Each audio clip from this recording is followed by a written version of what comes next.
waaw mbégte kese mbégte dong la foofu ca chez Ndeye Khady Touba Darou Khoudoss groupe CMG waaw lu bees tàq lañ leen indil lu jëm ci wàllu vaisselle maanaam brada bool ak ay kaas ngeen bëgg ko ci lu njëkk yu garanti ci ay njëkk yu baax a baax ay matériels yu rafet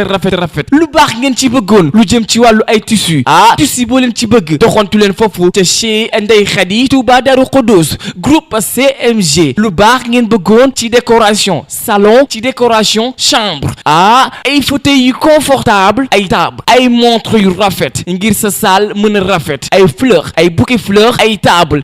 lumineuse ak ay yeneen yoo xamante ne nii mu ngi foofu ca chez Ndeye Khady Touba Darou Khoudoss groupe CMG waaw vente en gros la ñuy def et détail doxantu fa gaaw yow mi bëgg décorer sa salon yow mi nga xamante ni nii bëgg nga décorer sa chambre ba mu jaar yoon waaye nag da nga bëggoon ay kaas yoo xellee ataaya da nga bëggoon ay bool yoo yoxalee sa njëkkee ba ci say goro ngir sa jëkkër mën a kontaan ci yow doxantul chez Ndeye Khady Touba Darou Khoudoss groupe CMG ma nga fan marché Yoff en face banque Mexique bi waaw foofu ca Touba Darou Khoudoss chez Ndeye Khady numéro téléphone yaa ngoog 76 ngay def 759 51 54 ou 77 572 12 46 chez Ndeye Khady Touba Darou Khoudoss groupe CMG vente en gros la ñuy def et détail mbégte yàlla mbégte kese la foofu ca chez Ndeye Khady Touba Darou Khoudoss